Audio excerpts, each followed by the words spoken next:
Hi all, welcome back. അപ്പോൾ നമ്മൾ കഴിഞ്ഞ ക്ലാസ്സുകളിലായിട്ട് 2 ആക്ട് പഠിച്ചല്ലേ, സർബൈൻ-സോക്സ്ലി ആക്റ്റും FCP ആക്റ്റും. FCP ആക്റ്റിൽ എന്തായിരുന്നു പഠിച്ചത്? 2 പ്രൊവിഷൻസ് പഠിച്ചു, ആൻറ്റി ബ്രൈവറി പ്രൊവിഷനും പിന്നെ ഇൻറ്റേർണൽ കൺട്രോൾ പ്രൊവിഷനും. സർബൈൻ-സോക്സ്ലി ആക്റ്റിൽ നമ്മളൊരു 4 ടൈറ്റിൽസും അതിൻ്റെ ഉള്ളിൽ കുറച്ച് സെക്ഷൻസും പഠിച്ചു. അപ്പോൾ നമ്മളിവിടെ പറഞ്ഞിട്ടുണ്ടായി നമ്മുടെ കമ്പനിയിൽ പുറത്തുനിന്നൊരു ഓഡിറ്റർ വന്ന് ഓഡിറ്റിംഗ് നടത്തുന്ന കാര്യങ്ങളും അതിനെ സംബന്ധിച്ചിടത്തോളം മറ്റു കാര്യങ്ങളൊക്കെ നമ്മളിവിടെ പറഞ്ഞിരുന്നു. ഓക്കെ, അപ്പോൾ ഈ ക്ലാസ്സിൽ നമുക്ക് അതിനെക്കുറിച്ചാണ് ഡിസ്കസ് ചെയ്യാനുള്ളത്. അതായത് നമ്മുടെ കമ്പനിയിൽ എക്സ്റ്റേണൽ ഓഡിറ്റർ, പുറത്തുനിന്നൊരു ഓഡിറ്റർ വന്നിട്ട് ഓഡിറ്റിംഗ് നടത്തിയിട്ട് ഒരു റിപ്പോർട്ട് നമുക്ക് നൽകും അല്ലേ. അതായത് നമ്മുടെ ഫൈനാൻഷ്യൽ റിപ്പോർട്ട്സും അതുപോലെ തന്നെ ഇൻറ്റേർണൽ കൺട്രോളൊക്കെ അവർ പരിശോധിച്ചിട്ട് ഓഡിറ്റിംഗ് നടത്തിയിട്ട് നമുക്കൊരു റിപ്പോർട്ട് നൽകും. ഈ റിപ്പോർട്ടായിരിക്കും നമ്മൾ SEC സബ്മിറ്റ് ചെയ്യുക. ഈ റിപ്പോർട്ട് തന്നെയായിരിക്കും നമ്മുടെ ഇൻവെസ്റ്റേഴ്സൊക്കെ പരിശോധിച്ചിട്ട് അവർ വായിച്ച് നോക്കിയിട്ട് നമുക്ക് കൊണ്ടുവന്ന് ഇൻവെസ്റ്റ് ചെയ്യുക അല്ലേ. അപ്പോൾ ഈ ഓഡിറ്റേഴ്സ് നൽകുന്ന ഇവരുടെ ഈ റിപ്പോർട്ട് ഉണ്ടല്ലോ, ഇതിനെയാണ് ഓഡിറ്റർ ഒപ്പീനിയൻ എന്ന് പറയുന്നത്. External audit opinions. എന്താ ഈ എക്സ്റ്റേണൽ ഓഡിറ്റ് ഒപ്പീനിയൻസ്? അപ്പോൾ അതായത് ഓഡിറ്റേഴ്സ്, എക്സ്റ്റേണൽ ഓഡിറ്റേഴ്സ് നമ്മുടെ പബ്ലിക്കോ അല്ലെങ്കിൽ പ്രൈവറ്റ് കമ്പനിയിലോ വന്നിട്ട് ഓഡിറ്റിംഗ് നടത്തും. ഓഡിറ്റിംഗ് നടത്തിയിട്ട് നമ്മുടെ ഫൈനാൻഷ്യൽ റിപ്പോർട്ടിൻ്റെ പുറത്ത് അവരൊരു ഒപ്പീനിയൻ പറയും അല്ലേ. ആ ഒരു ഒപ്പീനിയൻ ഒരു റിപ്പോർട്ടായിട്ട് നമുക്ക് തരും. അപ്പോൾ ഈ റിപ്പോർട്ടായിരിക്കും നമ്മൾ SEC സബ്മിറ്റ് ചെയ്യുക. Then external auditors role. External auditors perform independent audits of public and private companies, government entities, non profit organizations. Okay, അപ്പോൾ ഈ എക്സ്റ്റേണൽ ഓഡിറ്റേഴ്സ് ഓഡിറ്റിംഗ് നടത്തുന്നത് എവിടെയൊക്കെയാണ്? അതായത് അവർ പബ്ലിക് ആൻഡ് പ്രൈവറ്റ് കമ്പനീസിൽ ഓഡിറ്റിംഗ് നടത്തും, അതുപോലെ തന്നെ ഗവൺമെൻറ് എൻറ്റിറ്റീസ് നടത്തും, നോൺ പ്രോഫിറ്റ് ഓർഗനൈസേഷൻസ് നടത്തും അല്ലേ. അപ്പോൾ ഇത്രയും കമ്പനീസിൽ നമ്മുടെ എക്സ്റ്റേണൽ ഓഡിറ്റേഴ്സ് ഓഡിറ്റിംഗ് നടത്തും. ഇനി എന്താണ് ഇവരുടെ purpose? Their purpose is to express an opinion on whether the financial statements are fairly presented in all material respects according to general accepted accounting principles. Gap അല്ലേ. അതായത് ഗ്യാപ്പ് പ്രകാരം, as per the gap, ഇവർ നമ്മുടെ കമ്പനിയുടെ financial statements ഒക്കെ പരിശോധിച്ചിട്ട് fair ആണോ എന്ന് ഒപ്പീനിയൻ തരുന്നതാണ് എന്ത്, ഇവരുടെ പർപ്പസ്. ഞാൻ ഫസ്റ്റ് തന്നെ പറഞ്ഞതുപോലെ തന്നെ എക്സ്റ്റേണൽ ഓഡിറ്റേഴ്സിൻ്റെ പർപ്പസ് എന്താണ്? ഗ്യാപ്പ് പ്രകാരം, ആസ് പെർ ദ ഗ്യാപ്പ് നൽകുന്ന സ്റ്റാൻഡേർഡ്സും കാര്യങ്ങൾക്കൊക്കെ അനുസരിച്ച് നമ്മുടെ ഫൈനാൻഷ്യൽ സ്റ്റേറ്റ്മെൻറ്റ്സ് ഒക്കെ പരിശോധിച്ചിട്ട് ഫെയർ ആണോ എന്ന് ഒപ്പീനിയൻ നൽകുന്നതാണ് എന്തിൻ്റെ പർപ്പസ്? നമ്മുടെ എക്സ്റ്റേണൽ ഓഡിറ്റേഴ്സിൻ്റെ പർപ്പസ്. അപ്പോൾ ഇതിനെയാണ് എക്സ്റ്റേണൽ ഓഡിറ്റ് ഒപ്പീനിയൻ എന്ന് പറയുന്നത്. ദെൻ നമുക്ക് ഇവരുടെ ബോഡീസ് ഉണ്ട്. അതായത് നമുക്ക് പ്രൈവറ്റ് കമ്പനിയും ഉണ്ട്, പബ്ലിക് കമ്പനിയും ഉണ്ട്. പ്രൈവറ്റ് കമ്പനീനെ ഓഡിറ്റിംഗ് നടത്തുന്ന ഓഡിറ്റിംഗ് ഫേംസിൻ്റെ ബോഡിയാണ് AICPA. അതായത് പ്രൈവറ്റ് കമ്പനീസ്, അതായത് നോൺ പബ്ലിക് ആയിട്ടുള്ള പ്രൈവറ്റ് കമ്പനീസിൽ വന്ന് ഓഡിറ്റിംഗ് നടത്തുന്ന ഓഡിറ്റിംഗ് ഫേംസിൻ്റെ ബോഡിയാണ് AICPA. അപ്പോൾ ഈ ബോർഡായിരിക്കും ഇവർക്ക് എന്ത് നൽകുന്നത്? അതിനുള്ള സ്റ്റാൻഡേർഡ്സും കാര്യങ്ങളൊക്കെ നൽകുന്നത്. അതായത് എങ്ങനെ ഓഡിറ്റ് നടത്തണമെന്നും അതിൻ്റെ റൂൾസ് ആൻഡ് റെഗുലേഷൻസും അതിൻ്റെ സ്റ്റാൻഡേർഡ്സൊക്കെ നൽകുന്നത് AICPA ആയിരിക്കും, നമ്മുടെ പ്രൈവറ്റ് കമ്പനീനെ ഓഡിറ്റിംഗ് നടത്തുന്ന ഓഡിറ്റിംഗ് ഫേംസിന്. ഇനി പബ്ലിക് കമ്പനീസിനെ ഓഡിറ്റിംഗ് നടത്തുന്ന ഓഡിറ്റിംഗ് കമ്പനീസിൻ്റെ ബോർഡാണ് PCAOB, public company accounting oversight board. നമ്മൾ ഇന്നലെ പഠിച്ച PCAOB അല്ലേ. അതായത് ഒരു ഓഡിറ്റിംഗ് ഫേമിന് ഒരു പബ്ലിക് കമ്പനീനെ ഓഡിറ്റിംഗ് നടത്തണമെങ്കിൽ ആ ഓഡിറ്റിംഗ് ഫേം PCAOBയിൽ രജിസ്റ്റർ ചെയ്തിരിക്കണമെന്ന് നമ്മൾ ഇന്നലെ പഠിച്ചു.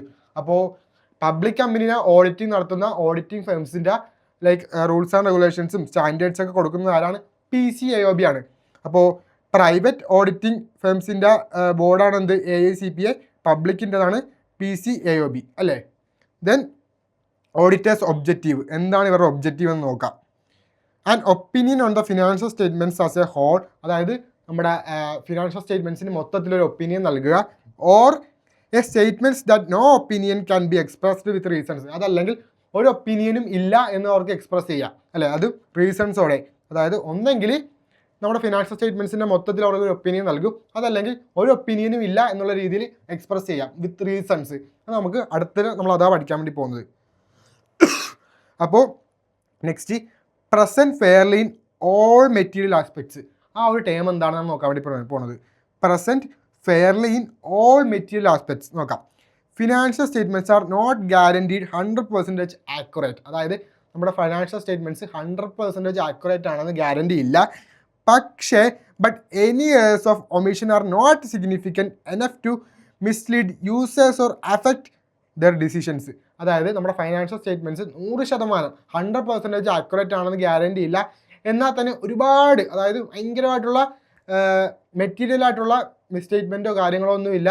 യൂസേഴ്സിൻ്റെ ഡിസിഷൻ മേക്കിങ്ങിനെ അഫക്റ്റ് ചെയ്യുന്ന രീതിയിലുള്ള അവരെ മിസ്ലീഡ് ചെയ്യുന്ന കാര്യങ്ങളൊന്നുമില്ല എന്നുള്ളതാണ് ഈ ടേം കൊണ്ട് ഉദ്ദേശിക്കുന്നത്. Present fairly in all material aspects. ഒന്നുകൂടി പറയാം, present fairly in all material aspects. ഈ ടേം കൊണ്ട് ഉദ്ദേശിക്കുന്നത് അതായത് നമ്മുടെ ഫൈനാൻഷ്യൽ സ്റ്റേറ്റ്മെൻറ്റ്സ് 100% ആക്യുറേറ്റ് ആണെന്ന് ഗ്യാരണ്ടി ഇല്ല. പക്ഷേ എന്നിരുന്നാൽ പോലും നമ്മുടെ യൂസേഴ്സിൻ്റെ ഡിസിഷൻ മേക്കിങ്ങിനെ അഫക്റ്റ് ചെയ്യുന്ന രീതിയിലുള്ള അതിനെ മിസ്ലീഡ് ചെയ്യുന്നുള്ള കാര്യങ്ങളോ ഒന്നും മിസ്സ്റ്റേറ്റ്മെൻ്റ് ഒന്നും അതിൽ ഇല്ല എന്നുള്ളതാണ് ഈ ഒരു ടേം കൊണ്ട് ഉദ്ദേശിക്കുന്നത്. Then types of audit opinions. Types of audit opinions, the most important area. നമ്മളിപ്പോൾ പറഞ്ഞ പോലെ എക്സ്റ്റേണൽ ഓഡിറ്റേഴ്സ് നമ്മുടെ കമ്പനിയിൽ വന്നിട്ട് നമ്മുടെ ഫൈനാൻഷ്യൽ സ്റ്റേറ്റ്മെൻറ്റ്സ് പരിശോധിച്ചിട്ട് നമുക്കൊരു ഒപ്പീനിയൻ നൽകും, അല്ലേ, ഒരു റിപ്പോർട്ട് നൽകും.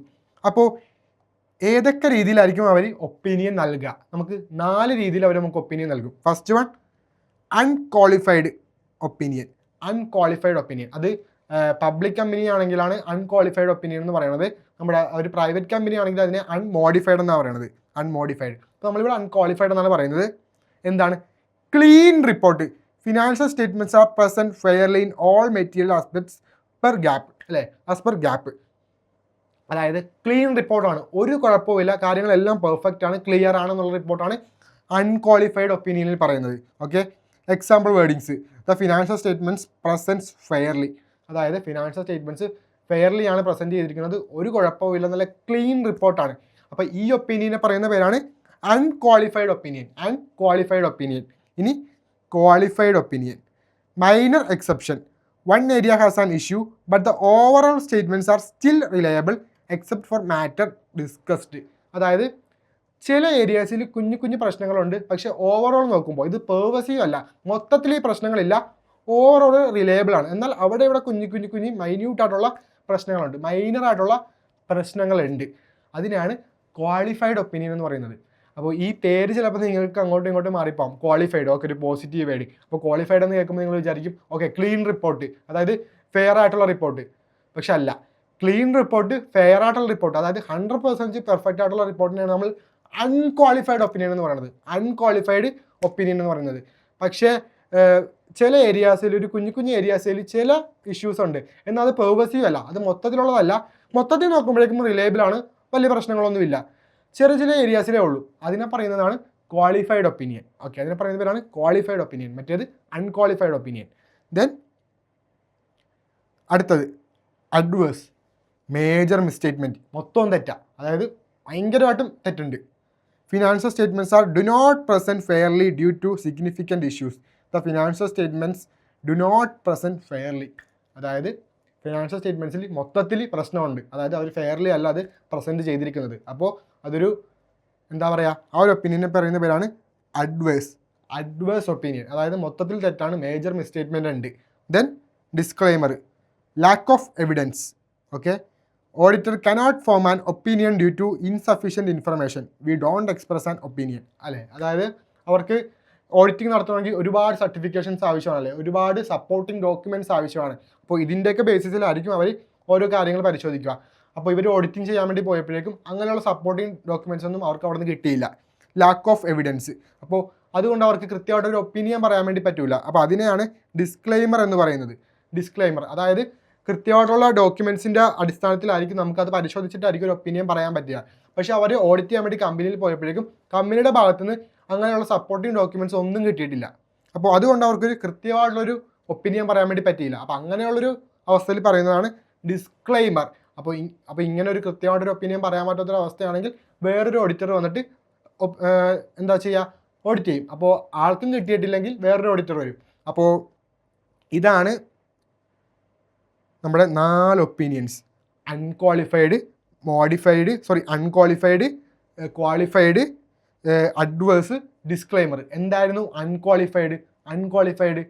ഇത്രയേ ഉള്ളൂ. അതായത് നമ്മുടെ ഫിനാൻഷ്യൽ സ്റ്റേറ്റ്മെൻറ്റ്സ് എല്ലാം ഫെയർലി ആണ് പ്രസൻറ്റ് ചെയ്തിരിക്കുന്നത്, 100% ക്ലീൻ ആണ്, 100% പെർഫെക്റ്റ് ആണ്. പക്ഷേ ക്വാളിഫൈഡ് ഒപ്പീനിയൻ എന്തായിരുന്നു? ഇത്രയേ ഉള്ളൂ. അതായത് മൈനർ എക്സെപ്ഷൻസ്, കുറച്ച് അവിടെ ഇവിടെ തെറ്റുണ്ട്, പക്ഷെ അതൊരു വലിയ തെറ്റല്ല, മൊത്തത്തിൽ നോക്കുമ്പോഴേക്കും റിലയബിൾ ആണ്. വൺ ഏരിയ ഹാസ് ഇഷ്യൂ, ഒരു ഏരിയയിൽ ഒരു ഇഷ്യൂ ഉണ്ട്, but overall statements are still reliable. പക്ഷെ മൊത്തത്തിൽ നോക്കുമ്പോഴേക്കും റിലയബിൾ ആണ്, വിശ്വസിക്കാം. ഓക്കെ, അപ്പോൾ അതിനെയാണ് ക്വാളിഫൈഡ് ഒപ്പീനിയൻ എന്ന് പറയുന്നത് 100% ആക്യുറേറ്റ് അല്ല, എന്നാലും മൊത്തത്തിൽ നോക്കുമ്പോഴേക്കും റിലയബിൾ ആണ്. അൺക്വാളിഫൈഡ് ഒപ്പീനിയൻ എന്തായിരുന്നു? 100% ആക്യുറേറ്റ് ആണ്, ഫെയർ ആയിട്ടാണ് ഫൈനാൻഷ്യൽ സ്റ്റേറ്റ്മെന്റ്സ് പ്രസന്റ് ചെയ്തിരിക്കുന്നത്. ഓക്കെ, ഞാനിത് വീണ്ടും പറയാൻ വേണ്ടി കാര്യം ക്വാളിഫൈഡ് എന്ന് ആലോചിക്കുമ്പോഴേക്കും ഒരു പോസിറ്റീവ് വേർഡാണ്. അപ്പോൾ 100% ഓക്കെ ആണെന്ന് കരുതരുതും, കാരണം അവിടെ ഒരു ഏരിയയിൽ ഒരു ഇഷ്യൂ ഉണ്ട്, പക്ഷെ മൊത്തത്തിൽ നോക്കുമ്പോഴേക്കും റിലയബിൾ ആണ്. അൺക്വാളിഫൈഡ് എന്താണ്? മൊത്തത്തിൽ അടിപൊളിയാണ്. ദെൻ അഡ്വേഴ്സ്, മേജർ മിസ്റ്റേറ്റ്മെൻറ്റ്, അതായത് വലിയ തെറ്റുകളുണ്ട്. Financial statements do not present fairly due to significant issues, അല്ലേ? അതായത് സിഗ്നിഫിക്കൻറ്റ് ഇഷ്യൂസ് കാരണം അവരുടെ ഫൈനാൻഷ്യൽ സ്റ്റേറ്റ്മെൻറ്റ്സ് ഫെയർലി പ്രസൻറ്റ് ചെയ്തിട്ടില്ല. ദെൻ ഡിസ്ക്ലൈമർ എന്താ? ലാക്ക് ഓഫ് എവിഡൻസ്, അല്ലേ? അതായത് ഓഡിറ്റിംഗ് നടത്താൻ വേണ്ടി അവർക്ക് മതിയായത്തോളം എവിഡൻസ് കിട്ടിയിട്ടില്ല, അപ്പോൾ അതിൻ്റെ അടിസ്ഥാനത്തിൽ അവർക്കൊരു ഒപ്പീനിയൻ പറയാൻ വേണ്ടി പറ്റില്ല. അപ്പോൾ അങ്ങനെയുള്ള അവസ്ഥയിലാണ് ഡിസ്ക്ലൈമർ വരുന്നത്.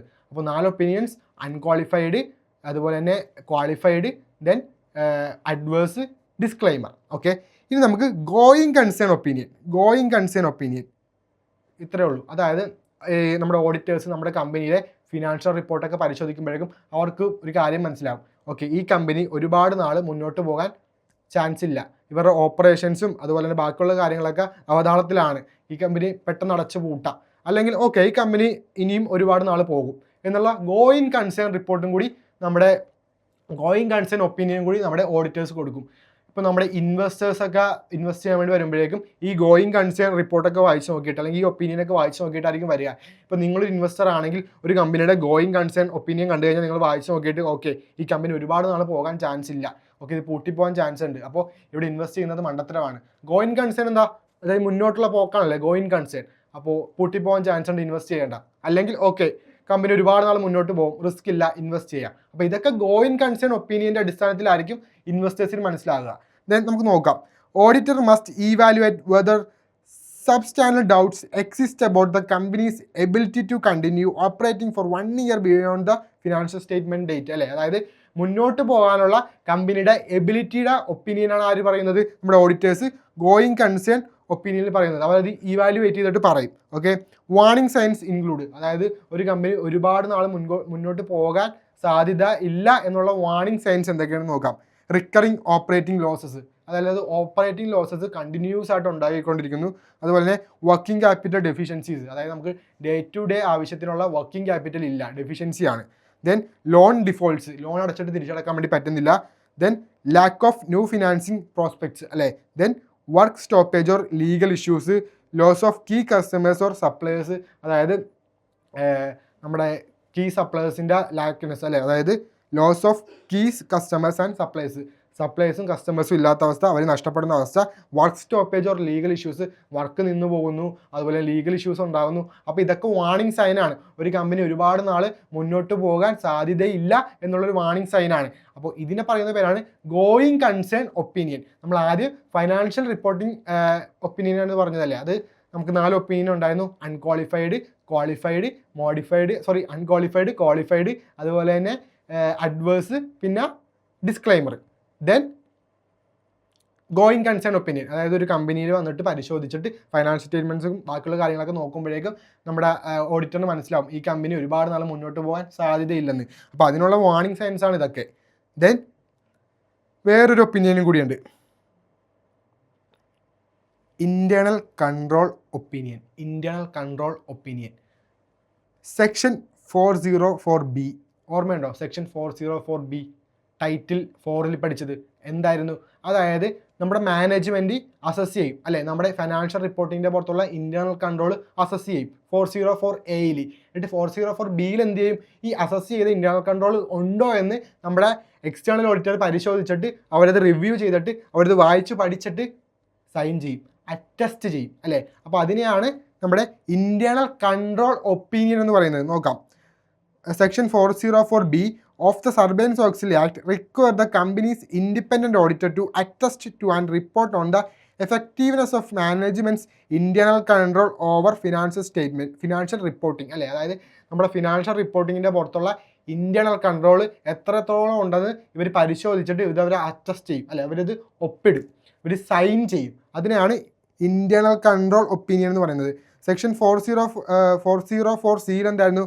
എക്സെപ്റ്റ് നോൺ ആക്സിലേറ്റർ ഫയലേഴ്സ്, അല്ലേ? അതായത് നോൺ ആക്സിലേറ്റർ ഫയലേഴ്സിന് ഇത് ബാധകമല്ല. അപ്പോൾ ആരാണ് ആക്സിലേറ്റർ ഫെയിലേഴ്സ്, ആരാണ് നോൺ ആക്സിലേറ്റർ ഫെയിലേഴ്സ്, ആരാണ് ലാർജ് ആക്സിലേറ്റർ ഫെയിലേഴ്സ് എന്നൊക്കെ ഞാൻ പറഞ്ഞിരുന്നു. ഒന്നുകൂടി പറയാം.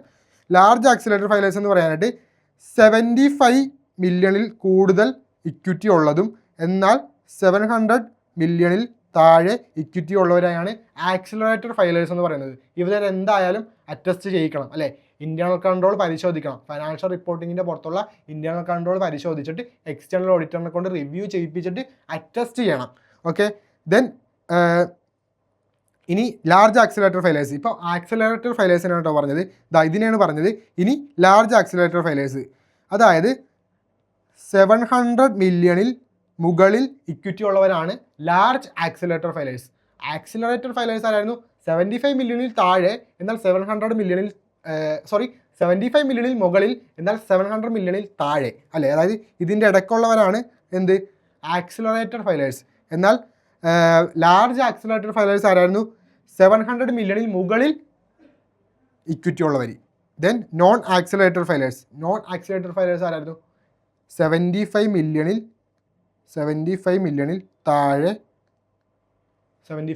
താഴെ ഇക്വിറ്റി ഉള്ളവർ. ഓക്കെ, ഒന്നുകൂടി പറയാം, കൺഫ്യൂഷൻ ആയിട്ടുണ്ടോ എന്ന് എനിക്ക് ഡൗട്ടുണ്ട്, ഒന്നുകൂടി പറയാം.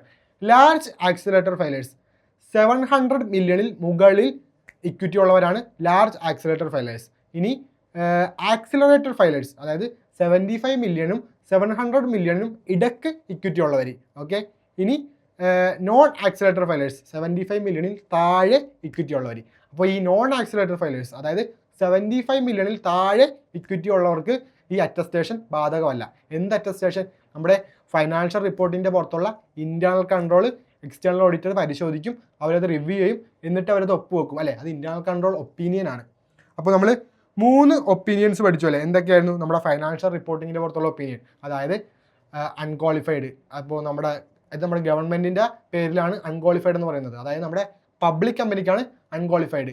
പ്രൈവറ്റ് കമ്പനിക്ക് എന്താണ്? അത് അൺമോഡിഫൈഡ് ആണ്. ഓക്കെ, നമുക്കിവിടെ അൺക്വാളിഫൈഡ് ആണ് പഠിക്കാനുള്ളത്. ദെൻ അടുത്ത ഒപ്പീനിയൻ എന്തായിരുന്നു? ക്വാളിഫൈഡ്. പിന്നെ എന്തായിരുന്നു? അഡ്വേഴ്സ്. പിന്നെ ഡിസ്ക്ലൈമർ. ഓക്കെ, പിന്നെ നമ്മൾ പഠിച്ചായിരുന്നു ഗോയിങ് കൺസേൺ ഒപ്പീനിയൻ. പിന്നെ നമ്മൾ ഇന്റേണൽ കൺട്രോൾ ഒപ്പീനിയൻ പഠിച്ചു. ഓക്കെ, അപ്പോൾ എക്സ്റ്റേണൽ ഓഡിറ്റേഴ്സിൻ്റെ ഒപ്പീനിയൻ എന്ന് പറയുന്ന ഈ ഒരു ഏരിയ ഇത്രയേ ഉള്ളൂ. ഓക്കെ, ഇത് നന്നായിട്ട് നിങ്ങൾ ക്ലാസ് കണ്ടിട്ട് ടെക്സ്റ്റ് വായിച്ചിട്ട് ക്വസ്റ്റ്യൻ പ്രാക്ടീസ് ചെയ്യുക. ഓക്കെ, അപ്പോൾ നമ്മൾ അടുത്ത ക്ലാസ് തൊട്ട് സിസ്റ്റം കൺട്രോൾ സ്റ്റാർട്ട് ചെയ്യുകയാണ്. Okay, system control, internal control എന്ന് പറഞ്ഞാൽ നമ്മുടെ ഒരു പാർട്ട് 2. ഞാൻ ഫസ്റ്റ് ക്ലാസ്സിൽ പറഞ്ഞത് നമ്മൾ 3 പാർട്ടായിട്ടാണ് തിരിച്ചത്. അതായിരുന്നു കോർപ്പറേറ്റ് ഗവർണൻസ് ഒരു പാർട്ടായിരുന്നു, ദെൻ ഇന്റേണൽ കൺട്രോൾ ഒരു പാർട്ടാണ്, ദെൻ ഇന്റേണൽ കൺട്രോളിൻ്റെ ഉള്ളിൽ തന്നെയുള്ള സിസ്റ്റം കൺട്രോൾ, അതായത് നമ്മുടെ കമ്പനിയുടെ ടെക്നോളജിനെ കൺട്രോൾ ചെയ്യുക. അപ്പോൾ നമ്മൾ അടുത്ത ക്ലാസ് തൊട്ട് സിസ്റ്റം കൺട്രോൾ സ്റ്റാർട്ട് ചെയ്യും. Okay, see you soon.